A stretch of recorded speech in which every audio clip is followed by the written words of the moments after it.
Hey guys, my name is Russ Marcingill. Welcome to Holistic to Whole. This is the very first video on the website, and it's for good reason. I'm wanting to try and introduce people to a couple of the reasons why the Holistic to Whole website was created. Also, I'm going to answer a couple of questions about that people have sent in. First of all, I need you to understand that I'm not a doctor. And I don't want you to take everything that I say as the only answer. I believe that I was put here for a reason. And I believe that, like many people who have faced different diseases and challenges in their life, some of us just have to step forward and speak what we believe. Holistic to Whole is what I believe is working for me at this point in time. And I want it to be your opportunity to consider alternatives as you go through whatever challenges it is that you're facing right now. So again, my disclaimer at this point, I am not a medical doctor, and you should not do anything that I suggest or that anybody else suggests without first speaking with at least your general practitioner. Alright, one of the first questions that I have been asked recently is where do I get my energy for what I'm doing?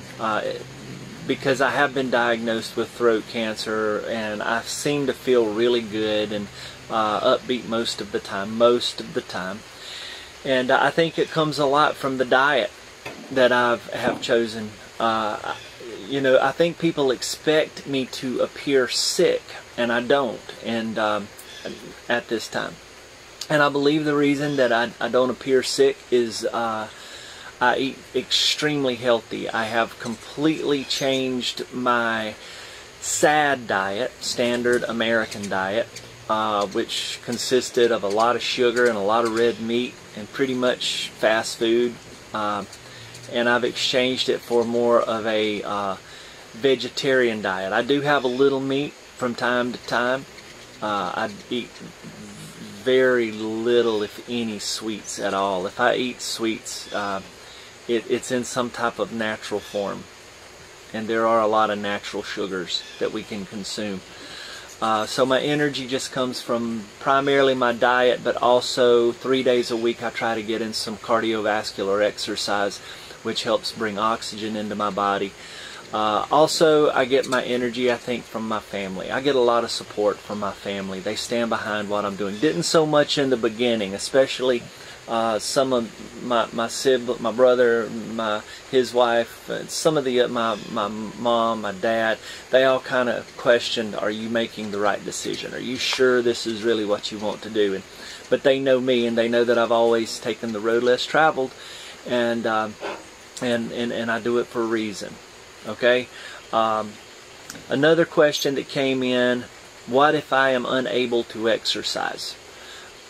There's all kinds of exercises people can do. There's actually exercises you can do laying in the bed. Just arm exercises, if that's where you can start.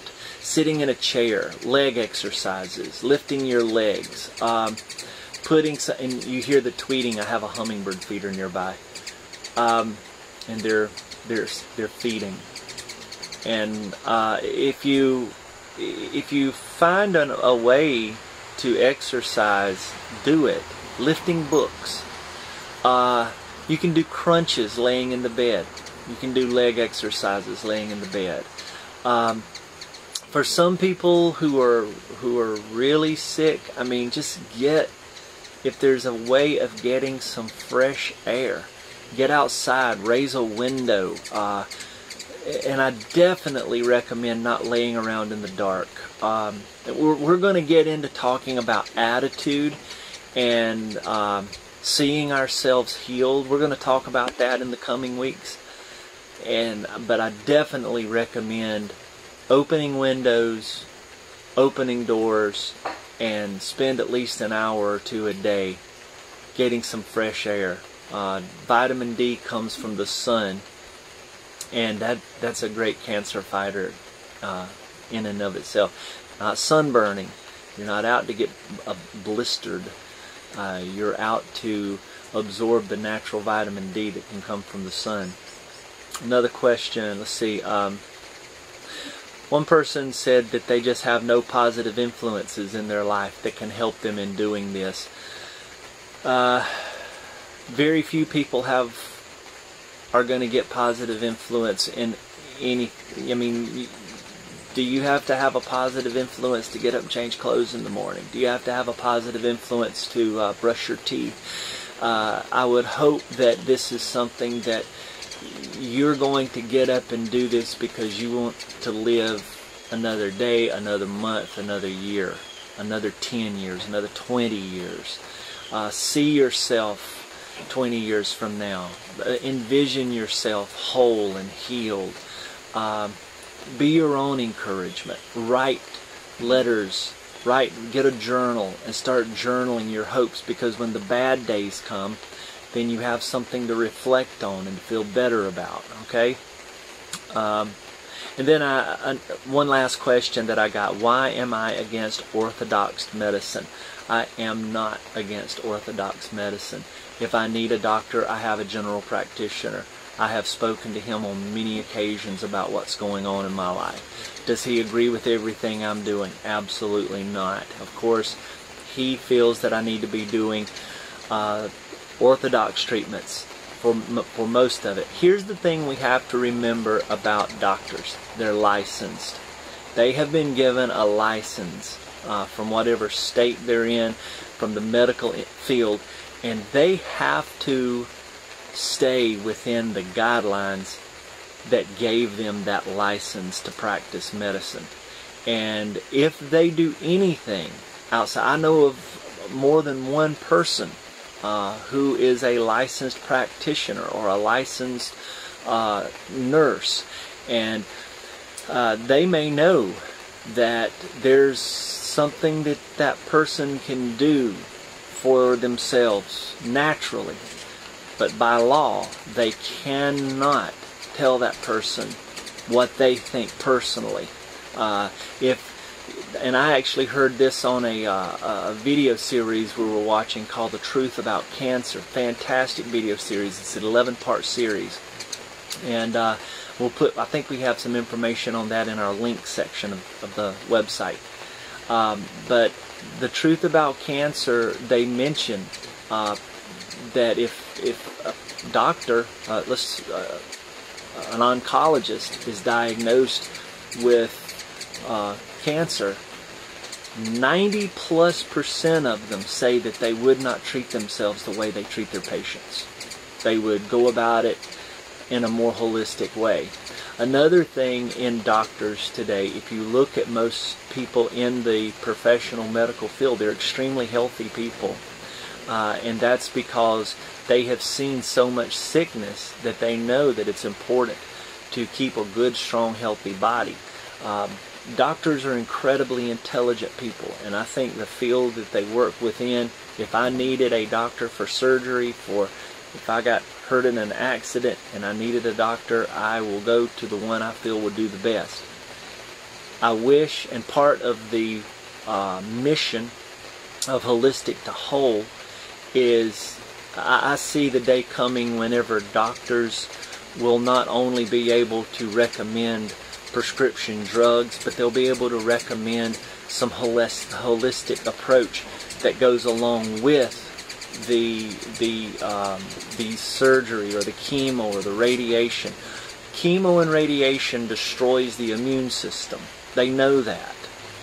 But what they don't tell you is that eating a really good, strong, balanced diet, drinking, juice, get all the juice, all the greens, all the carrots, all the incredible benefits of beet juice and barley and kale, and I mean, there's so much that we can benefit from a good, clean, healthy diet.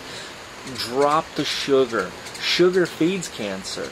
I mean, every time, if you've been diagnosed and you eat anything, and that includes artificial sweeteners, If you eat anything that contains artificial sweeteners and sugars and you've been diagnosed with a disease, you're doing two things. You're depleting your immune system and you're feeding the cancer. You're helping it grow. So if you want to start turning things around, you've got to get away from some of the bad habits. So again, I'm not against orthodox medicine. And I hope this is a great beginning, helping you understand kind of where we're going from here. Over the course of the next few weeks, we're going to break things down in short videos. And one of the very first ones is about attitude, because people come into situations like this and they have no idea what they need to do to benefit themselves as far as attitude. And there's also a spiritual level that will have to be covered. People have got to get out of the darkness and gloom of the diagnosis and start looking at a bright side of their future. I've said this many times, cancer is the best thing that happened to me. How can I say cancer is the best thing that happened to me? Because it gave me a mission, and it gave me an opportunity to be able to sit down and talk to other people about what I think and what I believe about the future of medicine, the future of treatments for cancer, and I think it's going to change drastically. And I see it happening right now with the young people in this country. Young people are waking up. Young people are, when I say young, I'm talking our college age, our 20-somethings today. They're starting to really become aware of the opportunities that are available through alternative food choices, medicines, organic, and that's another thing. We're going to start researching more about organic farms, community farming,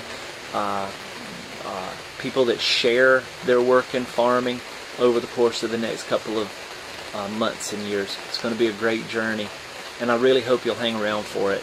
Have a wonderful day. Think positive.